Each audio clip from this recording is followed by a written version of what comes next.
자, 이번에는 제4장 연산자와 제어문입니다. 그 중에서 제2절 연산자의 우선순위에 대해서 살펴보도록 하겠습니다. 자, 왜 연산자의 우선순위가 필요할까요? 그동안 저하고 연산자에 대해서 여러 가지를 살펴보았고요.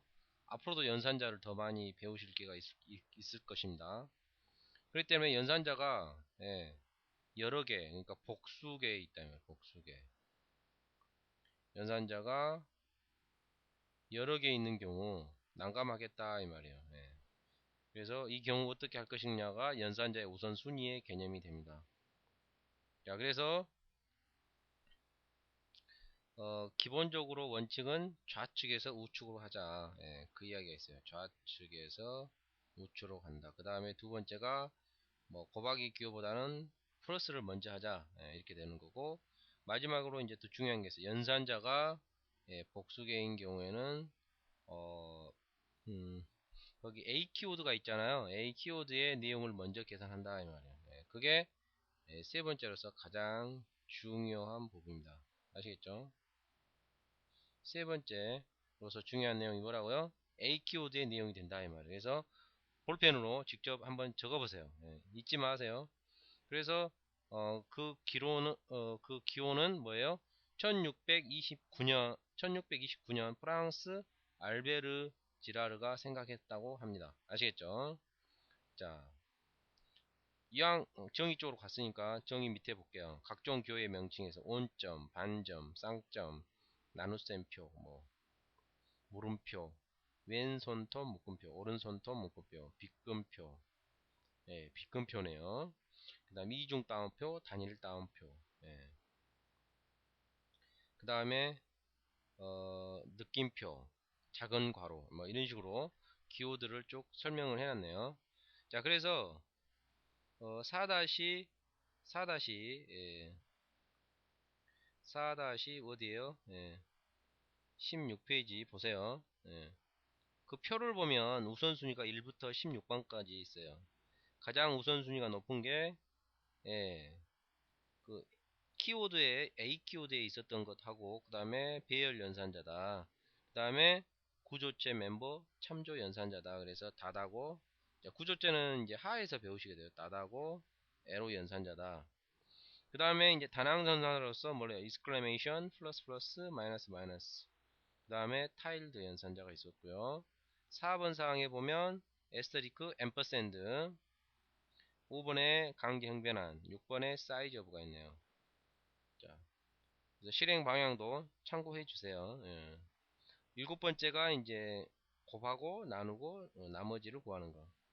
8번이 더하기 빼기, 9번이 쉬프트 연산자, 10번이 비교 연산자 쪽이죠. 그 다음에 11번이 이퀄 연산자, 같지 않다 연산자, 그리고 12번이 비트 연산자로서 AND, exclusive OR가 되고, 13번째가 논리 연산자로서 AND, 논리 연산자로서 OR, 그 다음에 14번째가 사막 연산자, 그 다음에 15번째가 뭐예요?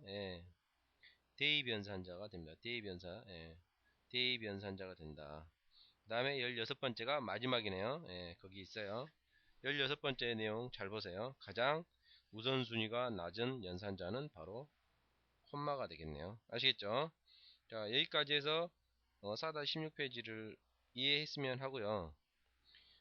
자격증 시험이나 이렇게 사지선당형 시험을 보지 않는다면 굳이 여러분들이 이거를 전부 외워야 할 필요는 없어요. 그 A 키워드에 있는 걸로 보기 좋게 다 이렇게 정리를 하셔야 됩니다. 자, 한 장을 넘겨보겠습니다. 4-17페이지요. 일단 그 4-17페이지 보시면 거기에 보시면 뭐예요? 여러가지 단위에 대한 정의가 나와 있습니다. 그래서 길이, 질량, 시간, 온도, 전류, 광도, 물질량, 이런 여러가지 개념들에 대해서 좀 찾아가지고 정리를 해드렸고요.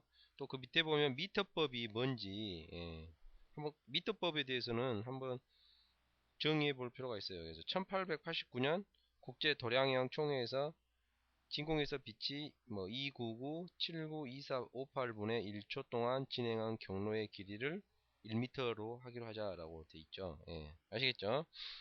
그래서 일광년 빛의 속도 뭐 1kg, 예, 이런 개념들, 예, 를 4도시 상태에서 증류수 1000cm, 1000세제곱cm, 예, 어, 어, 무게를 1kg으로 하자 뭐 이렇게 했다는 거죠.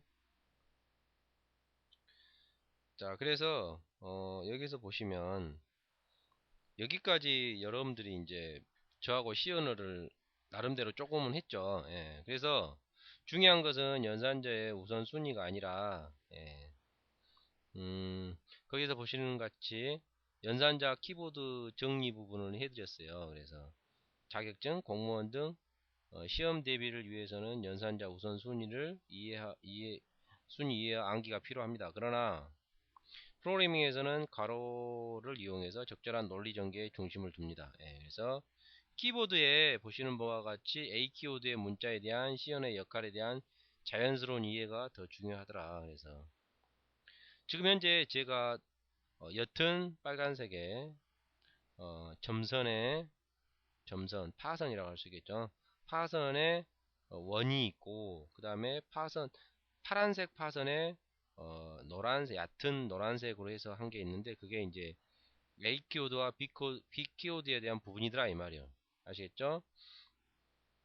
그래서 반드시 그 부분들을 좀 이해하셔가지고요. 키워드에 한번 찾아보세요. 그래서 머릿속에서 여러분들이 뭐예요? 전부 다 이게 그려지면 좋겠어요. 아시겠죠? 그래서 키보드들을 잘 살펴보시고 특히 뭐예요?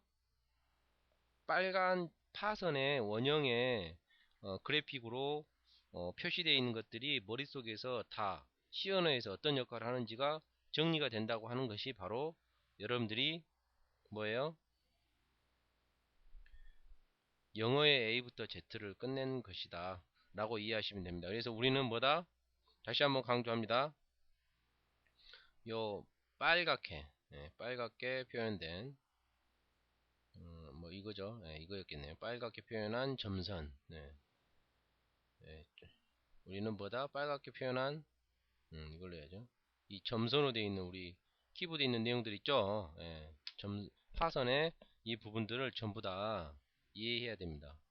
아시겠죠? 그래서 키보드에서의 위치가 조금씩 다르긴 할 겁니다. 저 같은 경우 노트북을 보니까 쉬프트 스페이스바 바로 옆에가 바로 거기에 보시는 제일 좌측 상단에 있는 타일드 있죠. 타일드.